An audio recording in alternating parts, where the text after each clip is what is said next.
The three factors that determine the type of work a motor can produce are speed, torque, and horsepower. Speed is defined as how fast the motor performs its work. For example, a shaft can rotate slowly or quickly. The typical units of measurement for rotational motor speed are revolutions per minute or RPM. Work is defined as a force applied over a distance. In the case of flywheels, winches, and motors, the work is called torque. Torque is a special type of work that produces rotation. Torque occurs when a force acts on a radius. Typical units of measurement for torque are pound-foot. The torque illustrated here is equal to 1 pound-foot.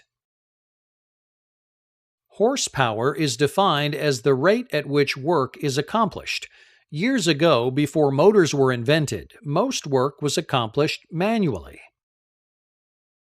It was estimated that one horse could accomplish approximately 33,000 pound-foot of work per minute, and thus the term horsepower was born. In modern terms, horsepower is simply another unit of measurement for power and can be translated into watts, BTUs, joules, or any unit of power. Units that measure motor power are typically in horsepower or watts. You can manipulate the connection among speed, torque, and horsepower by understanding how they are related. The work accomplished here, the torque, is represented by the weight moving along the conveyor.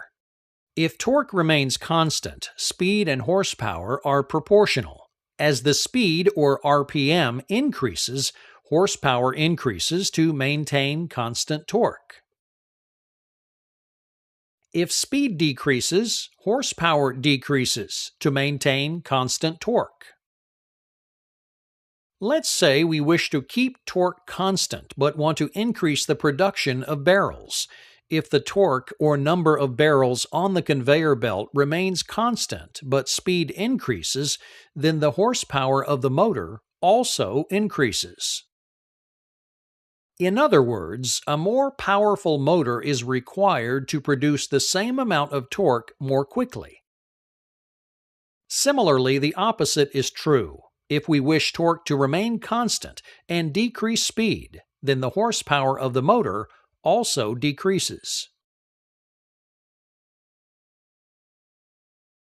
If speed remains constant, then torque and horsepower are proportional. As the torque increases, horsepower also increases to maintain constant speed.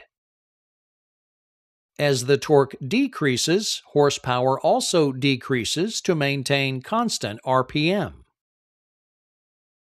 Let's say we want production to increase, but the speed of the conveyor to remain constant. If torque increases, horsepower also increases to compensate. This means a more powerful motor is needed to produce more torque at the same speed.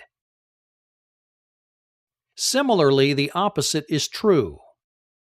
If we wish speed to remain constant and decrease torque, then horsepower also decreases. If horsepower remains constant, then speed and torque are inversely proportional.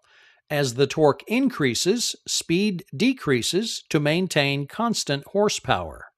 As torque decreases, speed must increase to maintain constant horsepower. Let's say we want the horsepower of our motor to remain constant, but wish to increase the torque. If torque increases, the speed of the conveyor decreases, so that the horsepower required of the motor remains constant. Similarly, the opposite is true. If the torque decreases, the speed of the conveyor increases, and the horsepower generated by the motor remains constant. To calculate the amount of horsepower required to move a horizontal load, we must first consider the occurrence of sliding friction. Friction occurs when two materials resist moving against one another. For example, it's much easier to pull a block of metal across a smooth field of ice than it is to pull it across a rocky path.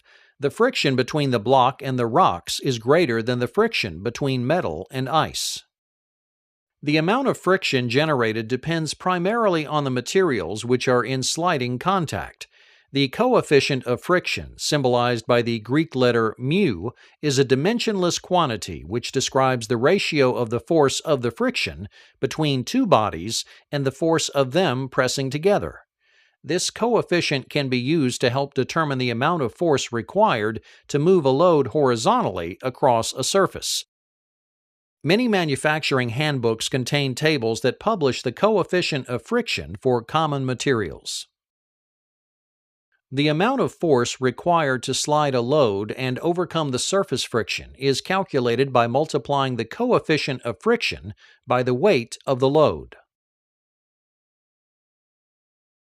Once this force is determined, it's easy to calculate the required horsepower to move a horizontal load.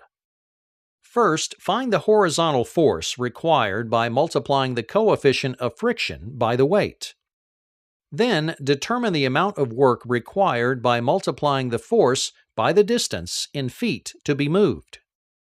Next, calculate the power by dividing the work by the time in minutes. Then, convert to horsepower by dividing the result by 33,000. Finally, add 5% to compensate for estimated friction losses in the motor or cylinder. Let's try an example. Assume the barrel weighs 100 pounds. The coefficient of friction between the belt and the platform is 0.3, and the barrels move 20 feet in 0.1 minutes. We can determine the horsepower required of the conveyor motor by accomplishing the following calculations. First, find the horizontal force required by multiplying the coefficient of friction by the force of the weight, which is 100 pounds. In this system, the horizontal force is 30 pounds. Then, determine the amount of work required by multiplying the force by the distance, 20 feet. For this system, the work required is 600 foot-pounds. Next, calculate the power by taking the work and dividing by the time, 0.1 minutes. The power is equal to 6,000 foot-pounds per minute. Then, convert to horsepower by dividing the result by 33,000. This yields a result of 0.18 horsepower.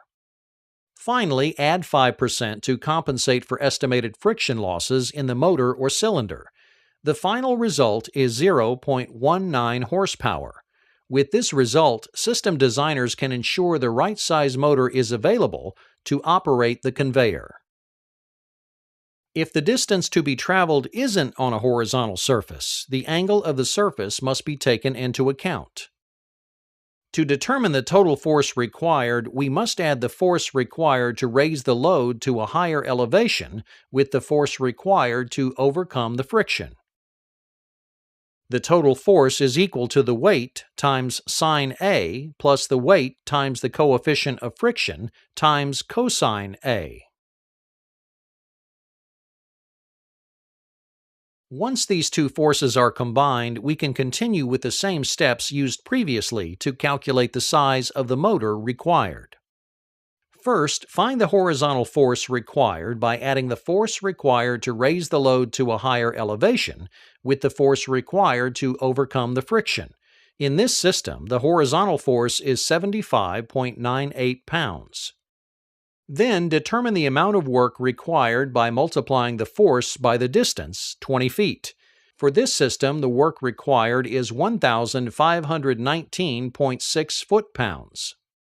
Next, calculate the power by taking the work and dividing by the time 0.1 minutes. The power is equal to 15,196 foot-pounds per minute. Then convert to horsepower by dividing the result by 33,000. This yields a result of 0.46 horsepower. Finally, add 5% to compensate for estimated friction losses in the motor or cylinder. The final result is 0.48 horsepower. With this result, system designers can ensure the right size motor is available to operate the conveyor on an incline. As expected, it takes a stronger motor to move weight up an incline than on a horizontal surface. The relationships among horsepower, speed, RPM, work, power, and force allow technicians and system designers to determine the appropriate characteristics of motors, cylinders, and other fluid system components required to operate any system.